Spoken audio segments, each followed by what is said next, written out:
Primera carta a Timoteo, capítulo 1, verso 3 y 4. Hoy voy a compartir el segundo mensaje sobre estos dos versículos, ¿sí? Es la continuación del tema anterior en Primera Timoteo 1, capítulo 1, verso 3 al 4. Y recuerdo el título del mensaje es Un ataque contra la edificación divina, segunda parte, ¿sí?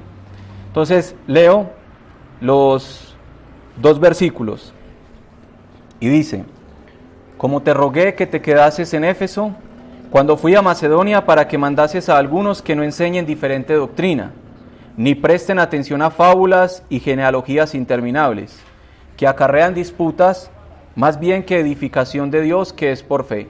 Así te encargo ahora. Entonces, en el mensaje anterior compartí algunos tipos de predicaciones que son bastante erróneas. Y estas se presentan por tomar la palabra de Dios, primero que todo, a la ligera, ¿sí? Por tomar la palabra de Dios de una manera liviana, a la ligera, manejarla sin realmente, como dice Pablo a Timoteo en 2 Timoteo 2:15, que dice, usa bien la palabra de verdad. Y la palabra usa bien es la palabra trazar bien, ¿sí?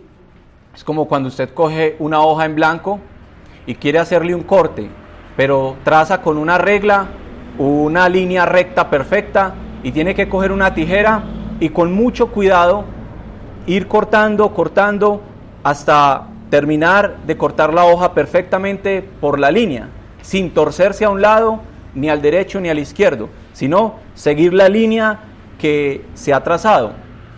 Entonces, cuando Pablo dice a Timoteo, preséntate como obrero aprobado, que no tiene nada de qué avergonzarse delante de Dios, se refiere a su predicación, a su exposición, a la manera de trazar la palabra de Dios, de usar la palabra de verdad.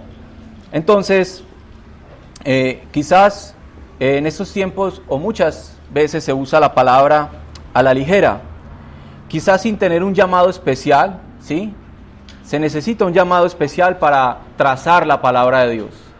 Cada vez que usted vio un profeta en las Escrituras, tenía un llamado especial, y algunos que se querían proclamar o autodenominar profetas a sí mismos, siempre terminaban ¿qué? Diciendo lo que no era. Entonces no tenían un llamado especial. ¿Por qué es un llamado especial? Porque es la palabra de Dios y Dios debe hablar a esa persona para proclamar sus verdades. Timoteo tenía un llamado especial.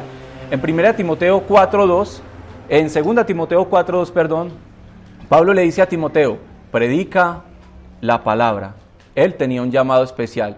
Tanto era su llamado que en 2 Timoteo 4:1, un verso más atrás, dice, te encarezco delante de Dios y del Señor Jesucristo, que juzgará a los vivos y a los muertos en su manifestación y en su reino. Es decir, le dice a Timoteo, tú vas a predicar la palabra, pero tenlo por seguro que en el día del juicio tendrás que dar cuenta de aquello que tú predicaste.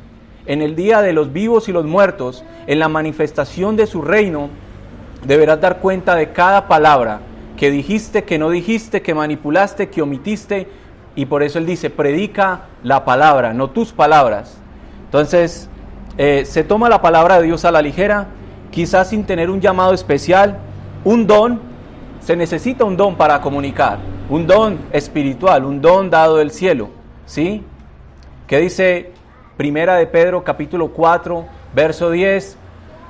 Pedro dice que debemos hablar conforme a la palabra que Dios nos da, que debemos ministrar conforme al poder que Dios da, ¿sí? Es algo que Dios da, es un don, es algo que es lleno de gracia, que no lo merecemos, pero que Dios lo da. Y dice que Dios dio dones a la iglesia en Efesios 4:11. Dios dio dones a los hombres, primeramente a unos profetas, a otros apóstoles, a otros pastores, a otros maestros, a otros evangelistas, con el fin de edificar al pueblo de Dios, a sus santos, para llevarlos a la perfección, conforme a la estatura del varón perfecto, su Hijo Jesucristo. Entonces, se necesita un don, no tomar la palabra a la ligera, un llamado especial. Entonces, también se necesita una disciplina de estudio bíblico. Pablo le dice a Timoteo, que ocúpate en la enseñanza, en la instrucción, dedícate a esto, sumérgete en ellas. Pero en este tiempo vemos que hay ideas falsas sobre lo que es realmente predicar las Escrituras, bajo la luz y la guía del Espíritu de Dios. ¿Por qué digo que falsas? Porque uno escucha a menudo muchas personas que dicen, no, el Espíritu Santo nos guía. Eso es correcto, es bíblico, es profundo y es sincero y es veraz. Pero Dios dio un libro que tiene gramática, un libro que por más que tenga el Espíritu Santo me va a guiar a estudiar qué dice la palabra original, cuándo se dijo eso, por qué se dijo eso, a quién se dijo eso, cómo era la cultura de esa época. Entonces debo hacer mi diligencia guiado por el Espíritu Santo para comprender el texto, para comprender la palabra de Dios, tal cual como Dios la ha trazado en las Escrituras. No es simplemente, no, como tenemos al Espíritu Santo, Él nos va a decir, tenemos al Espíritu Santo, pero su revelación en su palabra. Y Dios me dio una mente guiada por el Espíritu para pensar y profundizar e interpretar la palabra de Dios conforme a lo que Él ha dicho en su palabra. Entonces, algunos citan el texto que dice en Mateo capítulo 10, 16 en adelante, dice, y cuando os lleven a los tribunales, Él os dará palabra que decir delante de ellos. Entonces algunos dicen, mire, ahí dice, Él nos dará palabra. Sí, pero eso está hablando de tribunales. Cuando usted esté frente a un tribunal y no tenga la Biblia en la mano y a usted lo estén juzgando, Dios le dará palabra de sabiduría para hacerlo. Pero cuando se trata de la iglesia, Dios nos ha dado un libro y se llama la Biblia. Y hay que estudiarlo y profundizarlo y explicarlo y sumergirnos realmente en la interpretación correcta de la palabra de Dios. Entonces, necesitamos no solamente vivir bajo esa idea falsa sobre la que Satanás nos ha hecho caminar mucho tiempo, o a muchas personas, en la que solo bajo la luz y la guía del Espíritu de Dios, descartando el libro, no estudiándolo y diciendo cuánta cosa se pasa por la mente. Entonces, estos fueron algunos de los aspectos de malas predicaciones que pude compartir, y fueron 12, y quedé debiendo algunos, ¿sí? Solo dije como 4 o 5 y quedé debiendo como 6. Entonces, quisiera recordarlos. Primero, hablé de la interpretación fragmentada, y como base usé el capítulo 3, verso 10 de segunda carta de Pedro, en donde dice que el día del Señor vendrá como ladrón en la noche, en el cual los cielos y la tierra pasarán con gran estruendo y los elementos ardiendo serán deshechos, ¿sí? Entonces, hablé de que una interpretación fragmentada de ese texto, es decir, el día del Señor es el día del juicio, el ladrón en la noche es la venida del Señor, el arrebatamiento, y el desastre cósmico que va a ocurrir entre el juicio del cielo y la tierra, eso es en el juicio final, y meten todas estas cosas dentro del texto y lo dividen, lo cual genera muchas inquietudes para muchas personas que son estudiosas del texto, ¿sí? Porque hay varios errores de interpretación al dividir y fragmentar el texto. ¿Qué es algo fragmentado? Es cuando una pieza está completa, está unida en sí, tiene una unidad perfecta, y usted la rompe contra algo y se divide en cantidades de partes. Entonces, coger el texto, la unidad de pensamiento escatológico que Pedro tiene en ese versículo y dividirlo en cantidad de cosas, hace que tengamos una idea muchas veces distorsionada de entender realmente la escatología que Dios tiene revelada en su palabra, ¿sí? Entonces, otra de las interpretaciones era la dogmática, y mencionaba Juan 10:10, ¿sí? Que todos lo vimos. Otra de las interpretaciones era la interpretación racionalista, que muchas veces racionan o razonamos más allá de lo que está escrito, y compartí la historia del predicador hablando de los dos bautismos, ¿cierto? Que se inclinaba por el bautismo por esparción y no por inmersión. Y también hay otra clase de interpretación que es la mitológica. ¿Cuál es la mitológica? Es ese tipo de mensaje que tiene ideas míticas que se forman alrededor de versículos de la Biblia sobre doctrinas de la Biblia. Y en este momento quisiera recordar algo que una vez hablando con el hermano William, él me contó de la experiencia que él tuvo cuando estaba más joven en la denominación a la que perteneció antes. Y la historia mítica a la que me refiero es la que él me contó, que se basaba en la venida del Señor, que estos líderes que los dirigían a ellos decían que uno debía dormir con pijamas completamente cubiertas y quizás no en pantaloneta o en ropa interior como algunos lo hacen. Entonces, ¿por qué?, preguntó alguien. Porque si el Señor viene, no le da tiempo a usted para ponerse la ropa y se queda. Eso suena gracioso, pero yo creo que lo decía con toda sinceridad y creía eso como una fuerte convicción, ¿sí o no? Entonces, eso es una interpretación mítica. Tenga mucho cuidado cuando escuche a alguien diciendo algo que parece muy espiritual, pero es algo mítico, es un mito que se ha desarrollado alrededor de una doctrina bíblica, ¿sí? En donde dice que si usted se queda, si no está bien vestido, y la vestimenta de la que nos habla es la vestimenta espiritual, la santidad, ¿cierto? La apariencia pura, eso. Pero creo que tenía un gran error de interpretación, ¿cierto? Otro de los errores míticos que se generan alrededor de pasajes, pongo otro ejemplo, o otros dos ejemplos, es el de Santiago capítulo 4, versículo 7. Santiago capítulo 4, versículo 7, usted sabe que dice, resistid al diablo y ¿qué? Huirá de vosotros. ¿Sabe cómo interpretó a los inicios de la Iglesia Católica este texto? Que cuando el diablo huye de nosotros, para que él huya de nosotros y para resistirlo, hay que hacer de él una imagen horrorífica en la que él se espante y se avergüence a sí mismo. Y por eso surgió, ellos fueron los que inventaron la idea del diablo con cachos, con cola, rojo, con patas como de cabra o de cerdo, y una cola y un tenedor, que para hacer avergonzar al diablo y hacer una figura de lo que él no es supuestamente, y aterrorizar al diablo y espantarlo. ¿Realmente eso dice el texto? Dice, resistid al diablo y él huirá ¿de qué? De vosotros. ¿Cómo lo resiste? El Señor Jesús nos da un claro ejemplo, con la palabra de Dios, ¿sí? Pero esa fue la idea mítica que está alrededor de ese pasaje, que no tiene nada que ver con el texto, pero así lo quisieron interpretar ellos. Hay que tener cuidado con esas interpretaciones, y a nosotros nos parecen charras, pero escuche la siguiente. Estaba en una ocasión, en una de las asambleas locales donde he estado, y estaba en una reunión de oración, y alguien abrió el libro de Hechos y compartió esa historia donde aparece el famoso llamado Simón el Mago. Y cuando habló sobre Simón el Mago, cerró su Biblia y dijo, gracias a Dios, que Dios se apiadó de esta alma y salvó a Simón el Mago. Y yo me quedé como, ¿salvó a Simón el Mago? ¿Y en dónde dice el texto que salvó a Simón el Mago? Y alguien le preguntó, hermano, ¿salvó a Simón el Mago? Sí, hermano, Dios es muy misericordioso. Entonces a ese paso nadie se va a condenar, ¿cierto? Entonces hay que pensar, él sacó un mito, él salvó a este individuo, salvó a esta persona, cuando ni siquiera el texto lo dice. Esas son ideas míticas que se generan y esa persona cree que Simón el Mago es salvo, ¿sí?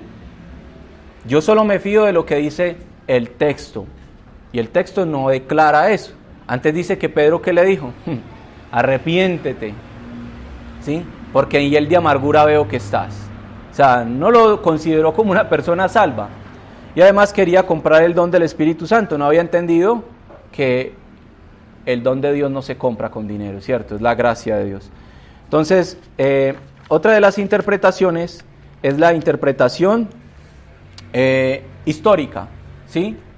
He escuchado que algunos toman el texto de la cubierta de la mujer en 1 Corintios capítulo 11, verso 2 al 16, y toman el texto de la cubierta y dicen, no, las mujeres ya no deben cubrirse porque era algo cultural, era una parte de la historia, la iglesia vivió así, era algo de la cultura, pero no es transcultural, no trasciende la cultura.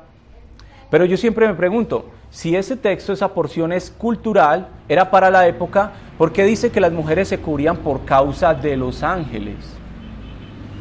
¿Será que los ángeles solo veían la iglesia en esa cultura o la siguen viendo hasta el día de hoy? Y que era por causa de sujeción. Entonces ya las mujeres no tienen que sujetarse. Y por otras cosas más que hay en el pasaje, en el texto, pero que algunos quieren rechazarlas porque les causa dificultad el interpretar realmente el pasaje.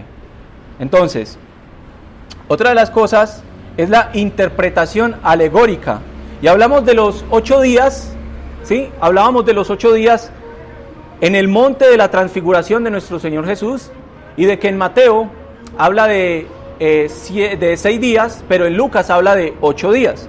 Y que esos 8 días, una persona, un predicador, decía que esos 8 días eran el milenio, y hablamos de eso en el mensaje pasado. Pero otras de las interpretaciones alegóricas, si me permite mencionar otras dos, es la siguiente. He escuchado la historia de Moisés en las aguas. Moisés en las aguas. Es decir, cuando Faraón mandó a matar a los niños, y dice que los padres de Moisés hicieron como una canastilla y la rodearon para que flotara, la pusieron bien acondicionada y lo soltaron en el río. He escuchado que personas dicen que a los hijos a veces hay que soltarlos, que uno se encarga de hacer la canastilla y que después hay que soltarlos. Pues eso es una interpretación bastante extraña, porque el texto en sí no dice eso. Los niños estaban siendo perseguidos ¿para causa de qué? De muerte. Y creo que esa persona le dio un consejo así a un hermano, y el hermano soltó a su hijo y hoy en día está perdido en el mundo, porque ese texto no es para interpretarlo eso. Eso es una alegórico místico, eso es una interpretación alegórico mística. El texto no dice eso. Hay un contexto inmediato en el que dice que ellos iban a ser muertos, y lo más recomendable fue haber soltado al niño para que pudiera sobrevivir. Pero no quiere decir que todo padre en toda cultura debe hacer eso con sus hijos. No, el texto no está para eso. Entonces, otra de las cosas es que una vez hablando con un hermano, me interpretó esta historia de la Biblia de esta manera alegórica. Estaba yo charlando con él y me dijo, ¿cuánto tiempo lleva usted casado? Y yo le dije, no, apenas 6 meses. Me dijo, uy, yo ya tengo 8 años con mi esposa, ya pasé las vacas flacas de José. ¿Cómo así? ¿Cómo así que las vacas flacas de José? Sí, porque los primeros 7 años, hermano, son las vacas flacas. Y los otros 7 años que vienen son las vacas gordas, son los mejores años del matrimonio. Los primeros 7 años difíciles, y yo dije, ¿no será antes al contrario? Bueno, no sé. En todo caso es una interpretación muy alegórico-mística. ¿Quién dijo que eso es para eso? Cuando José soñó eso, soñaba acerca de parejas, y eso está para aconsejar eso. Y yo le pregunté, ¿y usted quién le enseñó eso? Ah, una predicación de hermano. O sea, que el rollo viene desde más atrás, ¿cierto? Entonces, eso es una interpretación alegórica. Y hay que tener cuidado con eso. Mucho cuidado, ¿sí? Pero si hace caso nos vamos, entonces nosotros estamos pasando por las vacas gordas, ¿cierto? Entonces, está la interpretación literal. Es decir, la Biblia tiene pasajes literales, pero pasajes que usted tiene que tener cuidado a la hora de interpretarlos literalmente. Por ejemplo, una manera de ilustrarlo es la cena del Señor, ¿sí? Digamos que nosotros decimos, hay que hacer la cena del Señor literalmente como está en Mateo 26, como el día que el Señor la instituyó. Entonces, algunos dicen, hay que poner el pan sin levadura, hay que poner el vino así y acá. Entonces, si queremos literalizar todo, hay que recordar que en la noche que se hizo eso, fue un jueves, en la noche, no habían mujeres, ya por ahí comenzamos como mal, ¿cierto? Ahí no habían sino varones. Entonces, si queremos literalizar, y no se sentaban en asientos como esto, eran unas cositas casi en el piso. Antes de comenzar, se lavaron los pies todos. Yo nunca me han lavado los pies cuando yo me siento en la cena, ¿cierto que no? Entonces, si empezamos a literalizar todo, y hay un problema en literalizar cosas que no deben literalizarse, y vamos a tener muchos problemas muchas veces. Entonces, hay personas que literalizan esas cosas, ¿no? Y así hay muchos ejemplos, pero me tomaría mucho tiempo compartirlos. Entonces, hay otra interpretación y es la interpretación tipológica. ¿Cuál es la interpretación tipológica? O sea, a veces predicadores o expositores hablan tipológicamente de textos que uno dice, ¿qué es eso? Digamos, por ejemplo, tomar los crespos del novio de Cantares y sacar una tipología de eso. Hermanos, en estos crespos vemos tal y tal cosa. Hermanos, en este color rubio vemos y empiezan a extraer y a sustraer cosas, y eso se llama predicar el texto. Hay tres maneras de predicar el texto bíblico: o exageradamente lo que no está diciendo, o por debajear el texto de lo que no está diciendo y predicar el texto exactamente de lo que está diciendo, ¿sí? Exactamente como él lo está diciendo. Y esa es nuestra manera de interpretar la Biblia, decir exactamente lo que el texto enseña. Por ejemplo, en la parábola del sembrador, una vez escuché a alguien que predicó la parábola del sembrador, y cuando llegó a la parte donde dice la semilla cayó en el camino y dice que vino una ave y la tomó, y Jesús interpreta que ese es ¿quién? El diablo, el enemigo, el adversario, Satanás. Entonces esta persona se puso a pensar, ¿qué clase de pájaro sería? Satanás, ¿de qué clase de pájaro se manifiesta? ¿Cómo tiene el pico largo? ¿De qué color es el pájaro? ¿Por qué se va hasta por allá? O sea, ¿qué hace por allá? El texto está diciendo que Jesús dijo, es el diablo, y ya, pare de contar. Así es la interpretación. No tiene que pensar en qué pájaro, de qué especie, en dónde vive el pájaro, qué come el pájaro. No tiene que pensar en nada de eso. Entonces, eso es una interpretación tipológica. Usted coge un tipo de la Biblia, algo, y lo quiere sustraer y escudriñar y escurrir, y mejor dicho, ¡wow! ¡Qué predicación! No. Entonces, hay otra interpretación y es la profética, ¿sí? Que usted quiere ver cosas proféticas donde no las hay, donde no hay autoridad. La Biblia no le dice, eso es profético, no le da sustento. Por ejemplo, una de las cosas es coger todas las iglesias de Apocalipsis, desde la iglesia de Éfeso hasta la iglesia de la Odisea, y decir que cada una de esas iglesias representa un estado profético de la iglesia por la que ha pasado. Y entonces algunos dicen que estamos en la iglesia de la ¿qué?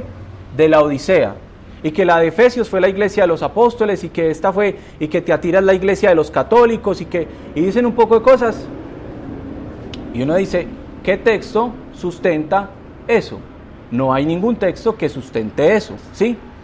Entonces, debemos pensar en eso. No debemos exponernos a ese tipo de predicaciones.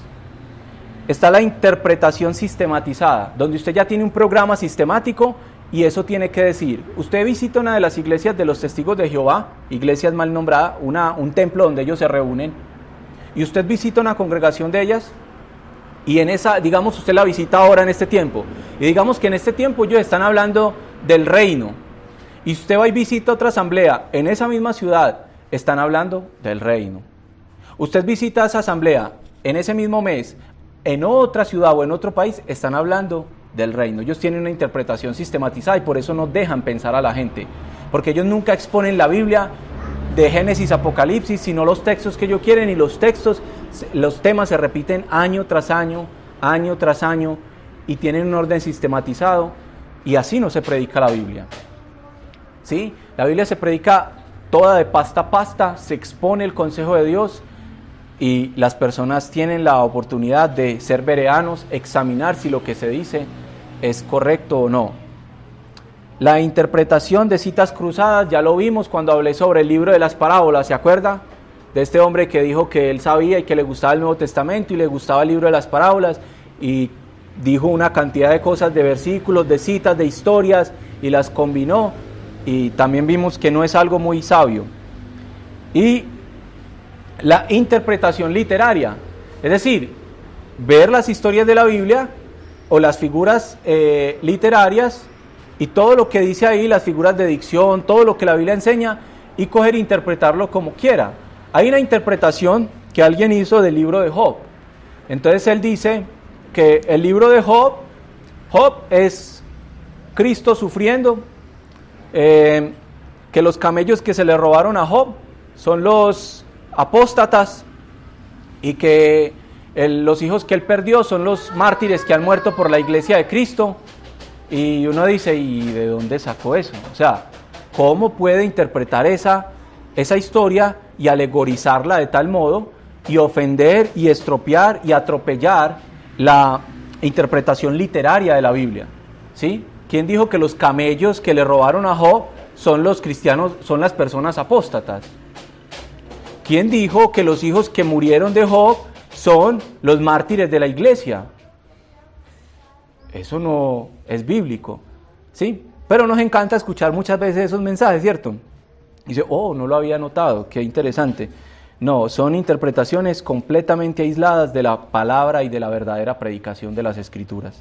Entonces, las interpretaciones extrañas que se promueven desde los púlpitos hoy en día quizás no sean parecidas a las fábulas y genealogías de los judaizantes gnósticos del primer siglo, que hablaban de genealogías y fábulas, pero sí pasan los límites de una manera descabellada. Cuando alguien coge e interpreta la Biblia de una manera desordenada, como el que dijo en una entrevista, en un programa de televisión, dijo, ¿en qué año naciste tú? Ah, yo nací en 1926. Ah, en 1926, sí. Entonces, busca Mateo 19:26. ¿Qué dice Mateo 19:26? Fue y lo buscó y dijo, porque con Dios todo es posible. Oh, con Dios todo es posible. ¿Sí ve? Mi vida está caracterizada porque con Dios todo lo podré. Y después otro fue y buscó otro texto. Y dijo, ve y busca el mismo texto. Y fue y buscó el mismo texto en Marcos. Marcos no tiene tantos capítulos. Entonces ve a Lucas y fue a Lucas. Y dice, Él me necesita. Él me necesita, dijo. Él me necesita. Y entonces una mujer siguió leyendo y dijo, no, lea más abajo. Esto está hablando de un asno. ¿Sí? Entonces, queremos coger textos y atribuirlos y creer que son para nosotros. Y que podemos interpretar la Biblia de esa manera. Pues, vuelvo y repito, las interpretaciones extrañas que se promueven desde los púlpitos hoy en día quizás no sean parecidas a las fábulas y genealogías de los judaizantes gnósticos del primer siglo, pero sí pasan los límites de una manera descabellada, manifiestan un abuso descarado en contra del santo libro de nuestro Dios. Existe un desinterés inapropiado al no querer estudiar diligentemente la santa palabra. Una crítica ignorante contra aquellos que desean predicarla tal cual como Dios la ha revelado. Eso está produciendo una generación que se deja mover por cualquier viento de doctrina y a la vez la reacción de no dejarse mover por el viento de Dios, el Espíritu Santo, quien ha inspirado las doctrinas de la Biblia, ¿sí? Hacia la que nos quiere guiar en nuestras vidas con propósitos eternos. Entonces, los púlpitos están promoviendo relatividad, dejando de un lado la doctrina y los mandamientos de Dios y la autoridad de la palabra. Están predicando relatividad, que el texto lo pueden interpretar como quieran, yo hablo desde acá y usted verá cómo interpreta. Eso es un error, ¿sí? Entonces, están dejando sujetos a los oyentes a lo que ellos han llamado la libertad cristiana, en la que hay una pésima interpretación en este siglo. La relatividad que se promueve desde los púlpitos es un ataque terrorista en contra de la verdad suprema y absoluta de Dios revelada en las páginas de las Sagradas Escrituras. Púlpitos llenos de suposiciones interminables, suposiciones que nunca terminan de cuadrarse. De interpretaciones vacías, compuestas de interpretaciones alegórico-místicas. Necesitamos varias cosas para el púlpito de hoy en día. Valor para decir lo que la Biblia realmente enseña, para estudiarla. Compromiso con Dios y su palabra. Veracidad a la hora de transmitir. Seriedad y eficacia a la hora de exponer las Escrituras. Entonces, cuando pienso en esto, digo, gran razón tenía el apóstol Pablo al pedirle a Timoteo en el verso 3 de 1 Timoteo, ¿cómo te rogué que te quedases en Éfeso cuando fui a Macedonia para que mandases a algunos que no enseñen diferente doctrina? Mandases a algunos que no enseñen diferente doctrina. Es decir, en este tiempo estaban sufriendo mucho por la enseñanza, pero el apóstol Pablo decía, que esto debería mandarse, que no se enseñara. Y es curioso, la palabra mandar acá, Pablo le dice, yo te digo a ti, Timoteo, pero tú debes mandarle a ellos. Y la palabra mandar, esta palabra en el griego se usaba en dos áreas de la sociedad griega. Se usaba en el aspecto militar y se usaba en el área de los tribunales, en los juicios legales, ¿sí? En donde desde el juicio se mandaba y se dictaminaba una orden, una condenación, una exigencia legal. Y también en el área militar, en donde se decía una orden de un superior a un subordinado. Y Pablo le está diciendo, debes mandar que no enseñen, ¿sí? Diferente doctrina. Entonces yo digo, hermanos, durante estos 8 o casi 9 años de caminar en la senda del Cristo viviente, yo personalmente he podido ver que la reforma que Pablo pidió que Timoteo debía hacer en el púlpito de la iglesia de Éfeso fue urgente para la iglesia del primer siglo, como lo sigue siendo en nuestra generación. No han cambiado las cosas, sigue siendo una necesidad. Y déjeme le cuento algo que sucedió en la Reforma. Todos conocemos quién fue Martín Lutero, ¿sí? El reformador del siglo XVI, uno de los primeros reformadores. Martín Lutero, rodeado del paganismo de la mal llamada Iglesia Católica, en medio de tanta idolatría, en medio de tantas cosas, entendió el mensaje de la salvación por fe a través de la carta de Gálatas y Romanos. Y él quiso reformar la iglesia. Y una de las cosas que él primero reformó cuando la iglesia no aceptó su reforma, porque Martín Lutero nunca quiso salirse de la iglesia católica, él quiso reformarla y volverla a la escritura. Pero ellos no quisieron, entonces él tuvo que aislarse y dedicarse a enseñar la palabra de Dios. Cuando usted va a un centro tradicional, a un centro de reunión católico tradicional, ¿qué es lo primero que tienen enfrente? El lugar donde se celebra la Eucaristía, la misa, ¿sí? ¿Y dónde tienen el lugar donde se predica? A un lado, ¿sí? Los más antiguos lo tienen a un lado. Martín Lutero lo que hizo fue quitar de en medio, porque el centro no era la Eucaristía, aunque es importante, el centro era la predicación, y remover el lugar donde se celebraba la misa y centró en el medio, lo puso ahí como pilar, el púlpito, la predicación de la palabra. Esto es lo que debe estar en el centro de la iglesia. Esto es lo que debe reinar dentro de la congregación de los hijos de Dios. ¿Sí? La cena es importante, meditamos, glorificamos a Dios, pero no entenderíamos nada de la cena si no fuera por la predicación de la palabra. La predicación de la palabra es la que guía y da luz y poder y sabiduría para hacer toda práctica de fe y conducta dentro de la iglesia y fuera de la iglesia. Entonces, Pablo no quería que Timoteo mandara a cambiar el púlpito empolvado o comido por la polilla o pelado por los años. Pablo quería reformar no la retórica de los predicadores porque quizás eran de poca expresión verbal. Él no quería que pusieran a las mentes más brillantes del pensamiento de la cultura grecorromana. Tampoco buscaba los más apuestos, los más ancianos, los más jóvenes. Pablo no buscaba eso. Ese púlpito está muy empolvado, Timoteo, cámbialo. Ese púlpito está comido por la polilla, cámbialo. Pablo no le decía a Timoteo, ese predicador está muy anciano, quítalo, pon uno más joven. No, ese predicador está muy joven, renueva, pon uno más anciano. Pablo no estaba atacando eso. Pablo no estaba atacando personas, él estaba atacando la predicación, lo que salía del corazón del expositor, lo que decía o no decía. Entonces, Pablo en el capítulo 1, verso 5 dice lo siguiente: pues el propósito de este mandamiento, ¿cuál era el propósito de Pablo? El amor nacido de corazón limpio y de buena conciencia y de fe no fingida. Pablo se interesaba por personas que verdaderamente tuvieran un amor nacido de corazón puro por su palabra, por Dios, por su Hijo, por su iglesia, por su evangelio. Una buena conciencia para guardar fielmente los misterios de la fe de la palabra. Y una fe no fingida para poder guardar la moral e integridad detrás del púlpito. ¿Sí? Pablo dice, una persona que tenga un amor nacido de corazón limpio, una buena conciencia y una fe no fingida. Esos eran los requisitos que Pablo pedía para alguien que expusiera.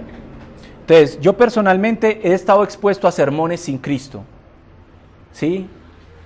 Exposiciones copiadas o robadas de internet. Robadas de internet, copiadas literalmente de internet. Eso se llama robar, eso es pecado. Mensajes sin ningún ánimo de parte del transmisor. Temas llenos de humor, parlanchines de experiencias y anécdotas personales y muchas cosas más. Todos estos tipos de mensajes los he visto, personas que se paran al frente solo a contar sus experiencias o a echar chistes, cada versículo echan un chiste, cada cosa echan un chiste. ¿Sí? El púlpito es para predicar con seriedad la palabra de Dios. Entonces, quisiera que nos adentráramos una vez más, un poco más en estos pasajes y miráramos lo que dice acá realmente por segunda vez. Y primero quiero que veamos cuidando la enseñanza de la doctrina dentro de la iglesia. Dice Pablo, manda a algunos que no enseñen diferente doctrina. Cuidando la enseñanza de la doctrina dentro de la iglesia. Para este tiempo ya se tenía la doctrina establecida, ¿sí? Ya estaban todas las doctrinas que ellos creían.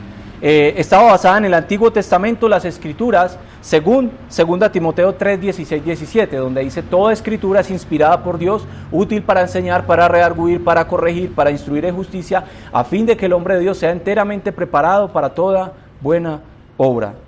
Entonces, ya estaba la inspiración, ya estaba el canon, que hasta nuestro Señor Jesús llegó a usar la Septuaginta como un canon ya compuesto. Entonces la doctrina ya estaba establecida y por eso Pablo dice, mandes a algunos que no enseñen diferente doctrina. Algunos no estaban usando la palabra de Dios realmente. Entonces podemos ver en toda la carta de 1 Timoteo que el Antiguo Testamento permea la carta, o sea, sumerge Pablo sus escritos en literatura del Antiguo Testamento. Cada que dice algo cita un texto, cada que dice algo tiene una palabra de Dios.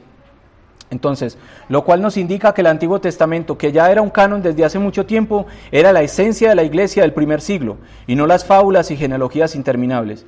Si una carta tan pequeña,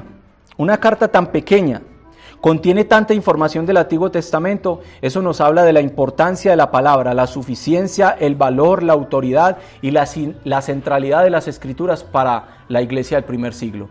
Y voy a mencionar 8 cosas de la palabra de Dios en la primera carta a Timoteo. Primero, Pablo dice en capítulo 1, versículo 8. Capítulo 1, verso 8 dice Pablo, la ley dice, pero sabemos que la ley es ¿qué? Es buena. Es buena. ¿Dónde dice, habla de la ley? En Éxodo 20. Si usted examina los 10 mandamientos de Éxodo 23 al 17, usted se da cuenta que la ley es ¿qué? Buena. ¿Por qué? Me acerca a mi noble Dios, me hace alejarme de la idolatría, me hace vivir para Dios en agrado de su voluntad, me hace proteger a mi prójimo, en no envidiar a mi prójimo, en no codiciar a mi prójimo, en no atentar contra la vida de mi prójimo, en no quitarle la mujer a mi prójimo, en no robar, en no decir falso testimonio a mi prójimo. Es decir, es tan buena que me protege a mí con Dios y me protege a mí de otros y protejo a otros. Es buenísima la palabra de Dios, la ley de Dios. Pero estos que hablaban fábulas y genealogías tenían un problema. Ellos habían dejado de un lado la palabra de Dios. Y los gnósticos de la época no creían necesaria la ley y solo usaban las genealogías. Cuando hablamos de la ley, la Torá es la palabra que se usa. Habla de Génesis hasta Deuteronomio. Son los 5 libros, lo que llaman Pentateuco, ¿sí? ¿Qué quiere decir Pentateuco? Penta, 5.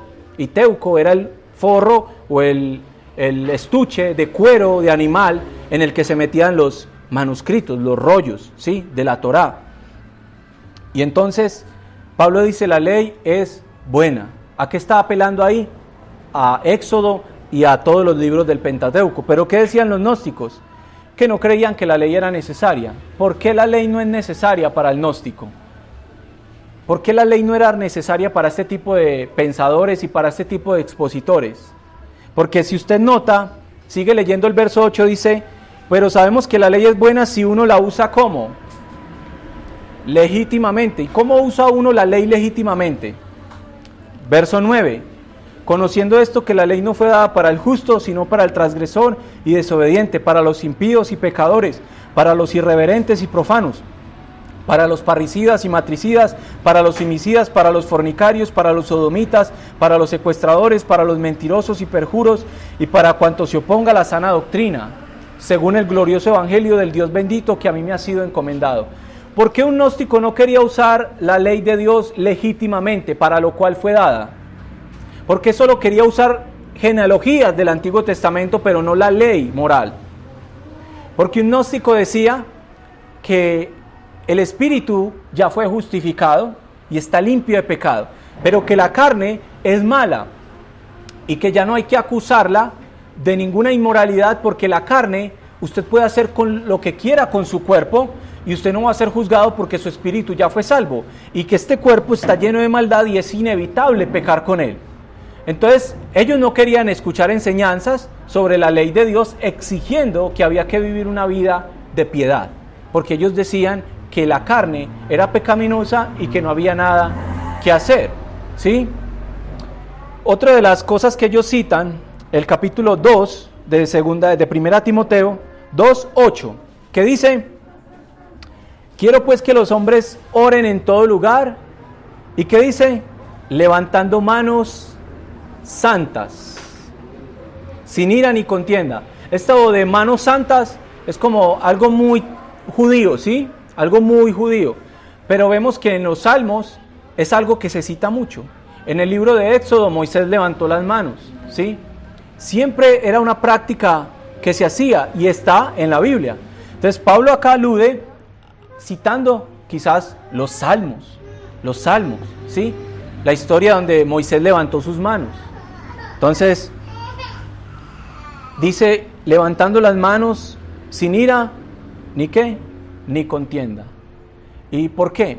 Porque normalmente si usted lee el capítulo 1, verso 4, dice, ni presten atención a fábulas y genealogías interminables. Este tipo de enseñanzas, ¿qué era lo que acarreaba?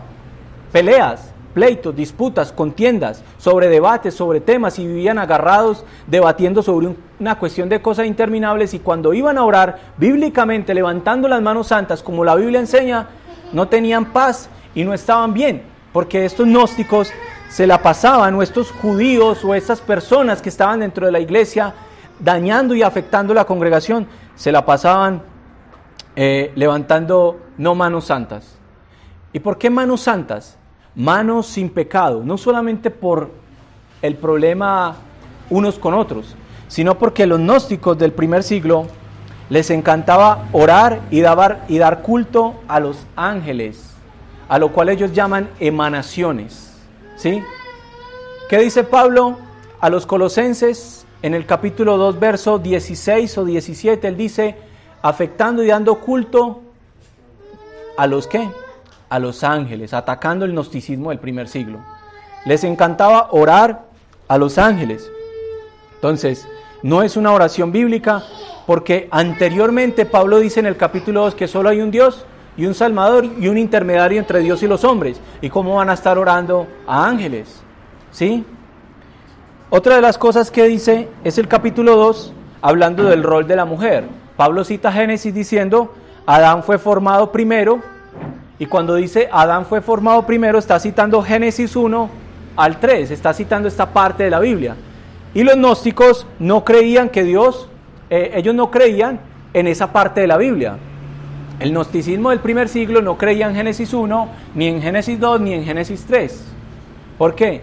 Porque Génesis 1, 2 y 3 dice que Dios creó el mundo como bueno. Pero ellos decían que la materia es ¿qué? Mala. Y que un Dios bueno no pudo haber creado materia mala. ¿Sí? Pero ahí nos dice que el hombre era sin pecado antes de caer, pero que después de que cayó, ¿qué? Se volvió un ser pecaminoso. Ellos creían que el hombre era pecaminoso desde antes. Entonces ellos no podían aceptar esa porción de la Biblia. Y ahí era donde se formaban los debates interminables. El Dios de Génesis 1 es el Dios creador de todo. Si la materia es mala, entonces ¿por qué un Dios bueno crea cosas malas? Es decir, empezaban un debate interminable filosófico, el cual no los llevaba a nada. Y entonces Pablo dice que Adán fue formado primero, citando Génesis, el pasaje que precisamente ellos no creían, en donde se habla del rol del hombre y la mujer, ¿sí o no? Y precisamente dentro de esta congregación habían mujeres que estaban enseñando la palabra de Dios, y Pablo cita Génesis para decir, esto no puede ser así. Esto no puede ser así. Entonces, otra de las cosas que cita la carta de 1 Timoteo es en el capítulo 3, verso 6. Hablando de los requisitos de los ancianos, de los líderes, dice, no un neófito, o sea, no alguien nuevo, no sea que envaneciéndose caiga en la condenación. ¿De quién? Del diablo. ¿A quién está haciendo alusión ahí? ¿A qué pasajes de la Biblia está haciendo alusión Pablo? ¿En dónde podemos nosotros encontrar la condenación del diablo? Pues Apocalipsis 20 todavía no se había escrito, pero podemos ver en Ezequiel 28 y en Isaías 14 unas alusiones a la caída de Satanás del cielo en Génesis 14, en Isaías 14 y en Ezequiel capítulo 28, de la responsabilidad que Dios le dio a él en el lugar en donde lo tenía. Entonces, esos son pasajes tradicionales que se han empleado para describir la condenación del diablo. Pablo advierte a los líderes para que no caigan en lazo del diablo, puesto que muchos lo hacían al violentar los principios de un anciano genuino. Estos líderes, que eran quienes estaban predicando y exponiendo dentro de la iglesia, muchos eran gnósticos, tenían pensamiento filosófico gnóstico, y entonces estaban cayendo en la condenación ¿de quién? Del diablo. Y Pablo cita acá, no caigan en la condenación del diablo, haciendo alusión a la palabra de Dios en esas dos porciones. Otra de las cosas es el capítulo 3, verso 16, dice, e indiscutiblemente grande es el misterio de la piedad. Dios fue manifestado ¿en qué? En carne. ¿En dónde encontramos eso en el Antiguo Testamento? En Isaías 9:6 dice que Dios nos daría un hijo nos es dado, ¿sí? Lo encontramos en muchas más porciones del Antiguo Testamento, de que Dios fue hecho ¿qué? O iba a ser hecho carne. Entonces, en Timoteo 3:16, Pablo expone, este es como un himno antiguo, ¿sí? Leámoslo todo, verso 16. E indiscutiblemente grande es el misterio de la piedad. Dios fue manifestado en carne, justificado en el Espíritu, visto de los ángeles, predicado a los gentiles, creído en el mundo, recibido arriba en gloria. En los escritos originales aparece como se escribían los himnos en la época. Al parecer esto era un himno de la iglesia primitiva, y era algo que confesaba la iglesia para la iglesia ser ¿qué? Columna y baluarte de la verdad. Una de las verdades que sostenía la iglesia es que Dios se había hecho ¿qué? Carne. ¿Y qué decían los gnósticos? Que la carne es ¿qué? Mala. Entonces que el Cristo no pudo haberse hecho hombre. ¿Qué decían ellos? Que cuando Juan el Bautista bautizó en Mateo capítulo 3 a Jesús, el Espíritu del Cristo bajó a Jesús en forma de paloma. Pero que cuando Jesús fue y vivió toda su vida, mostró el poder del Cristo, vivió como el Cristo, milagros, señales. Pero en la cruz del Calvario, cuando Él estaba ahí ya para morir, el Espíritu del Cristo lo abandonó, y el que murió fue un hombre pecador, normal, común y corriente. Esas eran las aberraciones que ellos decían. Por eso Juan dice, todo aquel que dice que Jesús no ha venido en carne, ¿es de quién? Es del diablo, es un anticristo. ¿Sabe usted por qué a los demonios? Porque dice que estos gnósticos tenían doctrinas ¿de qué?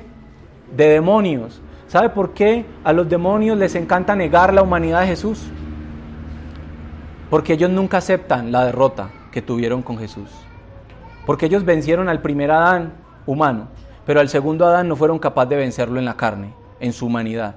Y ellos se sienten humillados al saber que un humano los derrotó. Y ese humano es perfecto y es nuestro Señor Jesucristo, ¿sí?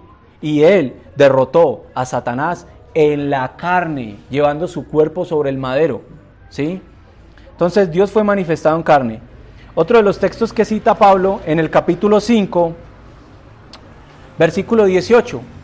Pues la Escritura dice, no pondrás bozal al buey que trilla, ¿cierto?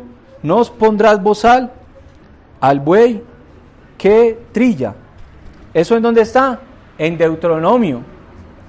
Todo lo que Dios creó es bueno, capítulo 4, versículo 4. Dice, porque todo lo que Dios creó es bueno y nada de deshacerse si se toma con acción de gracias, porque por la palabra de Dios, citando ahí la palabra, y por la oración es santificado. ¿En dónde dice, en qué parte de la Biblia dice que Dios todo lo que creó es que bueno?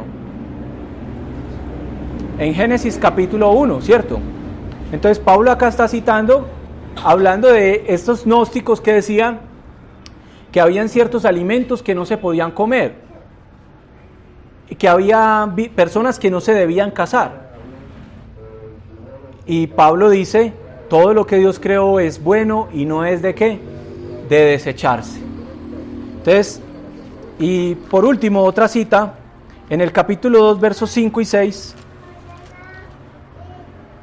Pablo dice, porque hay un solo Dios, ¿sí? Hay un solo Dios. En 1 Timoteo 1, 17 dice, por tanto al Rey de los siglos, inmortal, invisible, al único y sabio Dios. ¿Qué está diciendo Pablo? Que solo hay un único Dios verdadero. ¿Qué decían los gnósticos? Que habían muchos dioses. ¿Por qué decían ellos esto? Note lo siguiente, que había una dualidad de dioses, una pluralidad, que Dios no pudo haber creado este mundo malo, decían los gnósticos. Entonces, ¿cómo arreglaban ellos el problema del mal, filosóficamente hablando? Ellos decían, no pudo haber sido Dios, no pudo haber sido Dios, tiene que haber otro Dios, y ese Dios es malo, ¿sí? Esa no es la manera de solucionarlo. Dios es soberano sobre el mal, siempre. Pero ellos lo solucionaban diciendo, no, pues si Dios no puede crear nada malo, y Él es bueno, entonces tiene que haber sido otro Dios que creó el mundo, y que creó esto. Entonces ahí se metían en una cantidad de profundidades de doctrinas demoníacas, en las que empezaron a decir, entonces, este Dios malo creó, de Él salió una emanación de ángeles, y esas emanaciones de ángeles se fueron, ¿qué? Pervirtiendo, se fueron dañando, y era lo que la cultura griega consideraba como esos seres poderosos que ellos tienen, como en la mitología griega, esas emanaciones. Entonces ellos decían que estas emanaciones había que tener conocimiento profundo de ellas y tener contacto con ellas espiritual, y que una de esas emanaciones lo llevaba a otra, hasta llegar realmente hasta el verdadero Dios, ¿sí? Eso suena como muy hinduista, ¿sí? Como hay que pasar por todos los dioses para llegar a Brahma, el máximo creador. Entonces, estas emanaciones, entre más usted las conociera, por eso se llama gnosticismo, conocimiento, ¿sí? La gnosis, el conocer, porque usted debía esclavizarse y vivir conociendo y conociendo, y cada día debía buscar esas emanaciones para usted llegar a la emanación, a la fuente de las emanaciones, que era Dios mismo, ¿sí? Porque esta emanación me daba un conocimiento de Dios, pero esta emanación me llevaba a un nivel más grande de conocimiento de Dios. Eso era totalmente herejía por donde lo mirara, lo revisara, no tenía nada bíblico, y estos estaban predicando fábulas y genealogías interminables. Entonces, estas y muchas más citas hay por toda la carta. Esta es una carta corta, pero contiene muchas referencias, modismos, conceptos, pensamientos doctrinales apoyados en el Antiguo Testamento. Esto solo es evidencia de la importancia que Pablo daba a la palabra de Dios, en que las iglesias estuvieran sumergidas y sujetas a la palabra de Dios en cada rincón de la vida del creyente, y las prácticas piadosas de la iglesia, en la vida práctica y la esfera de la adoración a Dios, pues el conocimiento correcto hará que nos conduzcamos muy bien dentro de la casa de nuestro Dios. En 1 Timoteo 6:20, Pablo dice esto, hablando de los gnósticos. ¿Qué quiere decir la palabra gnóstico? Conocimiento.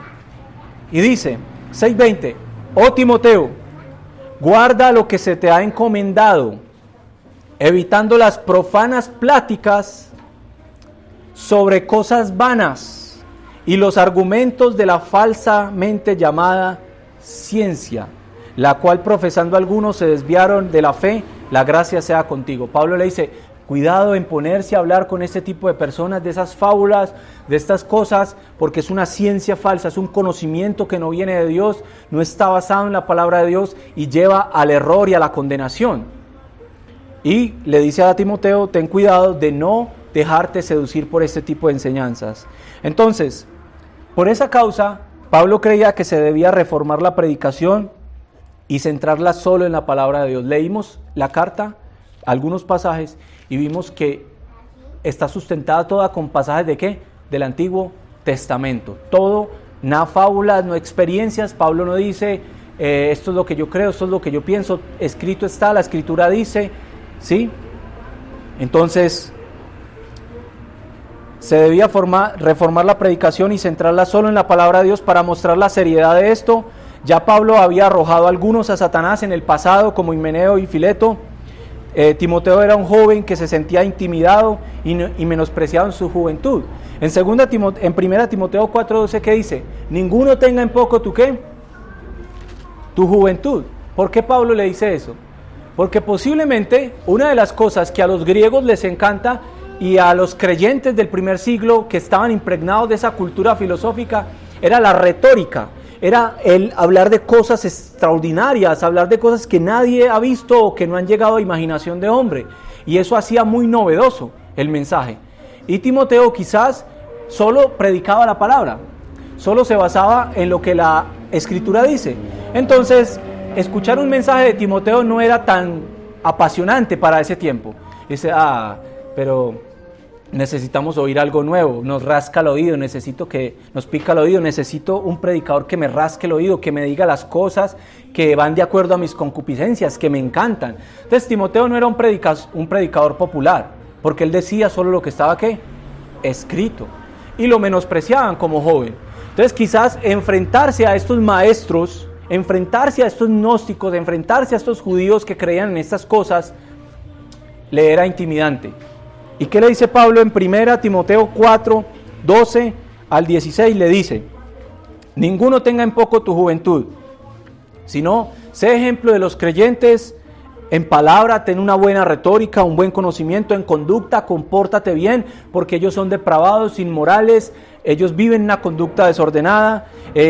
Amor, trátalos con amor, no te pongas a debatir con ellos y a tratarlos con agresividad. Es decir, espíritu refleja una verdadera espiritualidad, no como ellos que tienen apariencia de piedad pero niegan la eficacia de ella. Le dice espíritu, fe, no tengas una fe fingida como ellos, y pureza, ama la santidad, ama la limpieza, no como estos maestros desordenados que viven en inmundicia, dice Pablo. Entonces dice el verso 13, entre tanto que voy, ocúpate en la lectura y la exhortación y la enseñanza. Dice, ese es tu ministerio, dedícate a enseñar, a exhortar, a la enseñanza. Y dice, no descuides el don que hay en ti, no te dejes intimidar, sigue ejerciendo tu don, el cual te fue dado mediante profecía con la imposición de las manos del presbiterio. Ocúpate en estas cosas, permanece en ellas, para que tu aprovechamiento sea manifiesto a todos. Ten cuidado de ti mismo y de la doctrina, persiste en ello, pues haciendo esto te salvarás a ti mismo y a los que te oyeren. Estos falsos maestros habían dejado de un lado la Biblia, se han basado en experiencias y eran lobos rapaces devorando el rebaño. Y Timoteo, Pablo le dice, debes permanecer fielmente en la doctrina y cuidado te dejas engañar y cuidado contigo mismo, porque te condenarás a ti mismo y a los que te oyen. Entonces, Pablo exhorta a Timoteo en este aspecto. Y Pablo dice, no enseñen diferente doctrina, ¿sí? La doctrina es el cuerpo de creencias en las que nos instruimos para el conocimiento correcto de Dios, y ese conocimiento emana de las Escrituras. Los falsos maestros estaban pervirtiendo las doctrinas que se tenían fundamentadas en la palabra, desfiguraban la imagen de Cristo, desconstruyendo su humanidad basada en la salvación mediante legalismo riguroso. Es decir, estaban dañando la persona de Jesucristo y estaban dañando la obra salvífica de Jesucristo. ¿Cómo? Usted recordará unas palabras que Jesús dijo.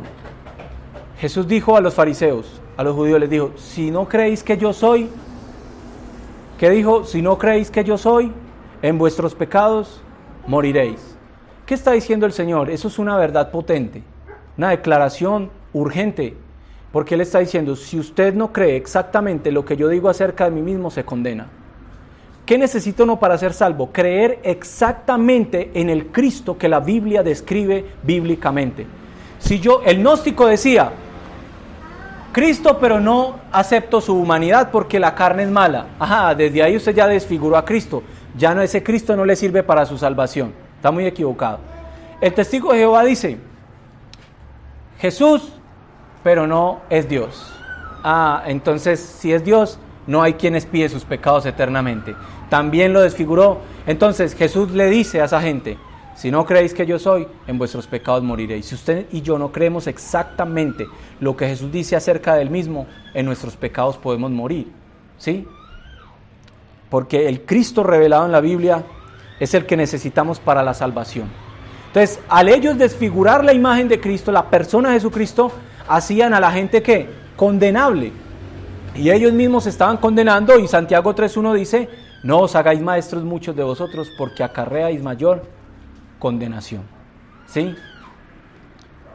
Entonces, en 1 Timoteo 4:1 al 3 dice, estos también basaban la salvación mediante legalismo riguroso.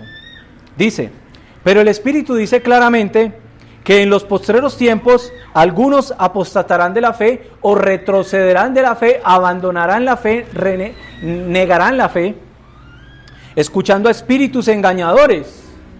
O sea, a personas que están influenciadas por un espíritu que proviene de una doctrina demoníaca.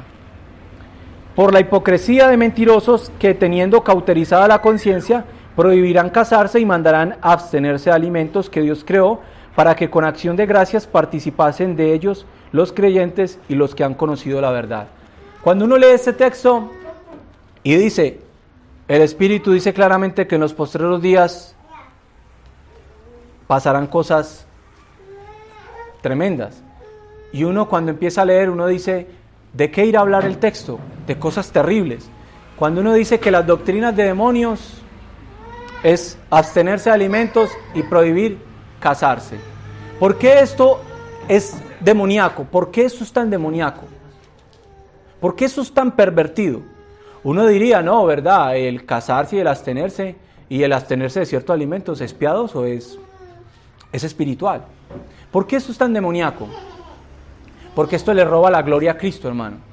Porque usted no se salva ni yo me salvo por mis propios méritos. No es porque yo no me caso y soy muy puro y voy al cielo. No es porque yo no como ciertos alimentos y entonces yo soy muy sabio y muy santo y mis obras me salvan. Cuando usted centra el evangelio hacia un evangelio de obras y no basado en la obra de Cristo, es pecado contra la obra redentora de nuestro milagroso Señor.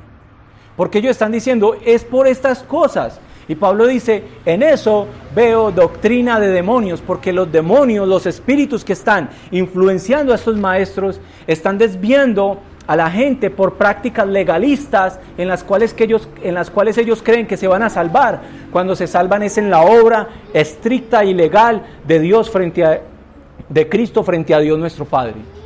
No es por las obras legalistas, sino por la obra legal de Cristo que nos salvamos. ¿Sí? Entonces, esto pasaba. Usaban la palabra para producir conocimiento, pero no para alcanzar piedad. Al enseñar diferente doctrina, Pablo los denomina como apóstatas. ¿Y qué dice? O sea, aquellos que no escuchan claramente al Espíritu. ¿Qué quiere decir la expresión del versículo 1 del capítulo 4? Pero el Espíritu dice claramente que en los postreros días. El Espíritu dice claramente. ¿Cómo escucha y cómo podemos escuchar al Espíritu claramente, hermanos? ¿Cómo podemos? Cuando usted escucha la palabra de Dios que dice, Dios es santo, haga de cuenta que ese versículo usted está escuchando claramente al Espíritu Santo porque está diciendo exactamente lo que Dios es. Cuando dice usted se salva solo por Jesucristo, usted está escuchando claramente al Espíritu Santo. Pero cuando la Biblia dice, usted se salva solo por Cristo, pero alguien dice algo fuera de la Biblia y dice, más, ahí ya el Espíritu no está hablando claramente. Ahí ya hay un espíritu de engaño y doctrina de demonio detrás del individuo, ¿sí? De esos falsos maestros. Entonces, en el capítulo 1, verso 3, en el versículo 4, dice, ni presten atención a fábulas, ni presten atención. La frase griega, no presten atención, se puede entender en el griego como sostener la mente. Es muy normal que nuestra mente se quede sostenida sin discernir cuidadosamente cuando nos cuentan algo fascinante o atractivo para nuestros oídos, y más cuando no tenemos una mente bíblica que pueda filtrar cada palabra, cada intención, cada enseñanza fascinante. Suele despertar una curiosidad de querer alcanzar esas mismas experiencias. La mente seducida buscará experimentar este mismo éxtasis. Estas eran enseñanzas muy fascinantes, pero estaban en contra de la palabra de Dios. Estaban en contra de la palabra de Dios. Si usted empieza a hablar de cosas fascinantes, de experiencias personales, usted tendrá una mente distraída. La gente se fascina por estas cosas. A la gente le encanta oír estas cosas, ¿sí? Usted está frente a su computador y está en un canal de YouTube y usted ve una predicación de un hermano serio que dice los mandamientos de Dios y la obediencia a ellos. Y usted lo ve y usted y al lado abajito le sale un video y dice las cosas más curiosas jamás vistas en el mundo. De una le da like, de una le da para verse el video, de una le atrapa la mente, ¿sí o no? De una predicación fascinante, fabulística, fabulosa, claro, le atrapa a uno la mente, pero muchas veces quizás no tenga el contenido bíblico. Entonces, pensemos en esto, hermanos. La palabra ni presten es la palabra griega prosejo, que quiere decir sostener la mente o adherirse a enseñanza de nuestro gusto. ¿Qué quiere decir la palabra prosejo, que es ni presten? Es decir, que no debemos dar nuestra mente para que la utilicen. Cuando Pablo dice acá, no presten su mente, ¿sí? Cuando usted presta algo, ¿para qué lo presta? Para que alguien lo utilice, como él quiera, ¿cierto? Présteme el carro, présteme la moto, présteme la casa, présteme esto. Usted se lo da y eso queda a la merced de esa persona. Y la Biblia dice, ni presten atención. Yo no debo prestar mi mente y dejarla ahí, como que le metan toda la basura y todas las filosofías y los pensamientos huecos y sutilezas que no deben estar en la mente de un hijo de Dios. Y entonces Pablo dice que no presten, porque eso llevaba a varios problemas. Y entonces las fábulas y las genealogías de las que se hablan acá eran aquello a lo que le estaban prestando su mente y estaban siendo dañados y afectados. Entonces quisiera que miráramos, para ir finalizando, las fábulas y las genealogías dentro de la iglesia. ¿Qué era lo que pensaba Pablo sobre las fábulas? Y sin ir a los textos los voy a decir.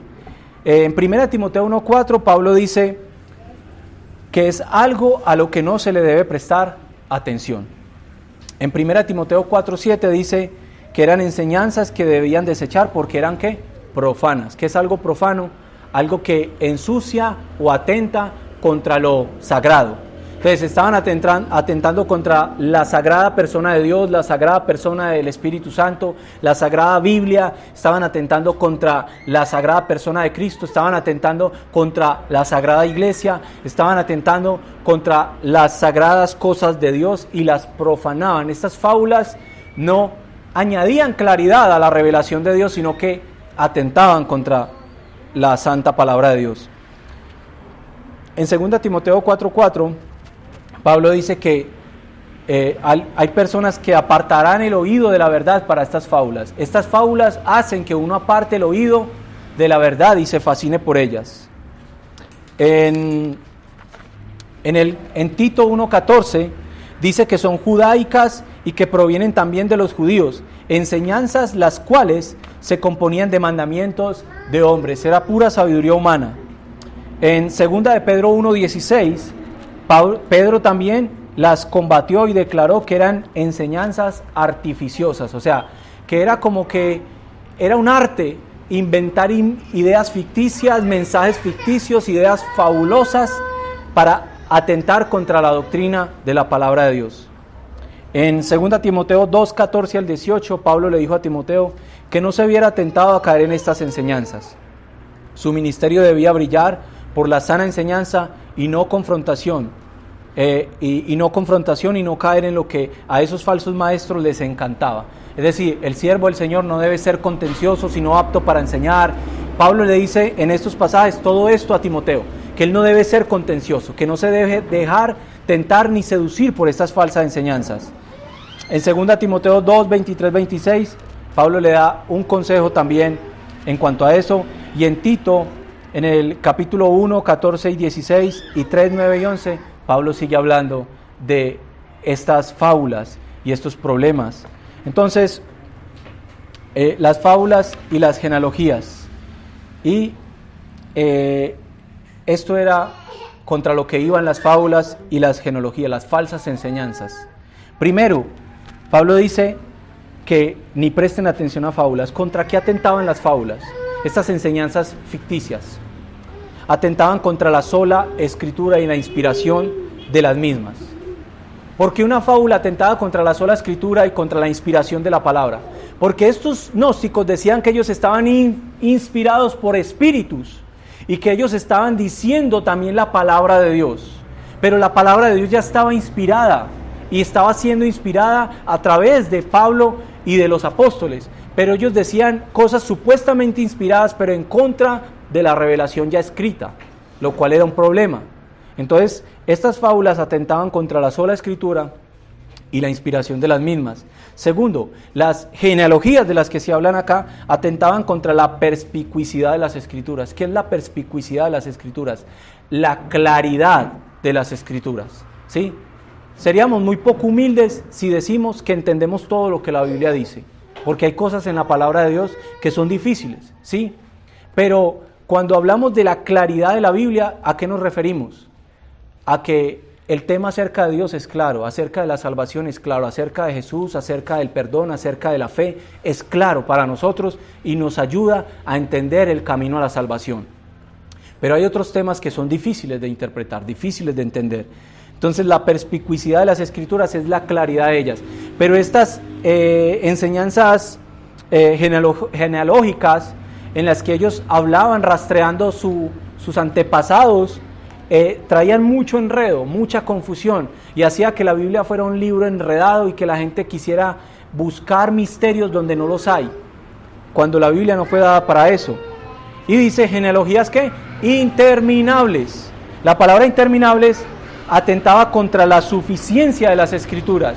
Si usted cree que la Biblia es suficiente de Génesis a Apocalipsis, usted y yo no tenemos por qué estar buscando cantidades de cosas interminables, creyendo cosas más allá de lo que dice la palabra de Dios, buscando soluciones más allá de lo que dice la palabra de Dios. Hermanos, conozco el caso donde una hermana estaba sufriendo ciertos problemas con espíritus, y ella tenía esta fatiga, este cansancio, porque en las noches, en las mañanas, ella entraba al baño y veía cosas extrañas, y estaba sufriendo mucho por esto, y se acercó a un pastor, y le dijo a ese hermano, necesito ayuda, urgente, he orado, pero nada, esto no se soluciona en mi vida. Y el hermano, que es un predicador, le dijo, le recomiendo un buen psicólogo. Un buen psicólogo. Eso me da a entender que ese hermano no cree en la suficiencia de las escrituras. La Biblia es suficiente para solucionar los problemas de su vida espirituales, psicológicos, mentales, como usted lo quiera ver. No tengo que ir a un psicólogo. La palabra de Dios es suficiente para tratar con mis problemas espirituales. Yo no tengo que ir a sentarme frente a una persona a tener terapia. Necesito la palabra de Dios. Entonces, dice, acarreaban disputas. Esto atentaba contra la autoridad de las Escrituras. ¿Por qué atentaba contra la autoridad de la Escritura? Porque, hermanos, si usted cree que la Biblia es autoritativa y que todo lo que la Biblia lo dice con autoridad, entonces cuando alguien dice, hermanos, la palabra de Dios dice así, no, pero yo interpreto de esta manera, yo creo más bien esto, o para mí habla de esto. Si usted cree que ella es la autoridad de Dios, nosotros debemos cerrar la boca y callar ante la palabra de Dios y decir, así es. Entonces, esto era contra lo que atentaban. Y nuestro Señor Jesucristo, hermanos, no es una fábula, Nuestro Señor Jesucristo es un personaje que existió históricamente, real, vivo, y que permanece hoy entre su pueblo, y que Él caminó realmente por las calles de Jerusalén. Él no es una fábula, no es un mito, no es una leyenda, Él es real. ¿Sí? Nuestro Señor Jesucristo es el punto principal de las genealogías. No necesito estudiar genealogías para buscar mis antepasados, sino para buscar mi redención hacia donde apuntan al verdadero hombre que venía de todas esas genealogías para redimirnos delante de Dios. Nuestro Señor Jesucristo es el punto central de nuestra fe. Nuestro Señor Jesucristo es la edificación de la iglesia. Nuestro Señor Jesucristo es el cese de toda disputa interminable. Nuestro Señor Jesucristo es nuestro todo. Su santa persona, su obra, su santo mensaje, eso lo es todo. Si quiere ser un doctor de la ley, escudriñe la inescrutable grandeza de la persona de Cristo. Pero estas disputas y todo esto se generaban porque no estaban centrados en Cristo. Vamos a orar. Amado Dios y Padre, gracias te damos por tu palabra. Bendito sea tu nombre y tu santo Hijo, Señor. Tu santo Hijo, Padre. Señor Jesús, gracias porque tú no eres un personaje fabuloso, fabulístico, con el cual solo buscamos un conocimiento y una experiencia mística. Tú eres real. Tú eres una revelación auténtica. Y tu palabra es un libro histórico que nos narra fielmente lo que tú has revelado. Y podemos confiar plenamente en ella. Es suficiente, es clara, es autoritativa, es infalible, inerrante. Y solo la palabra de Dios es a la que nos ceñimos hoy, Señor.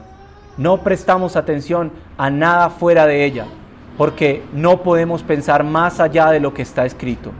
Gracias, Señor, por bendecir esta iglesia con tu palabra. Y te pido que cada día bendigas este pueblo con la predicación de tu palabra de acuerdo a lo que tú has revelado en ella. Amén.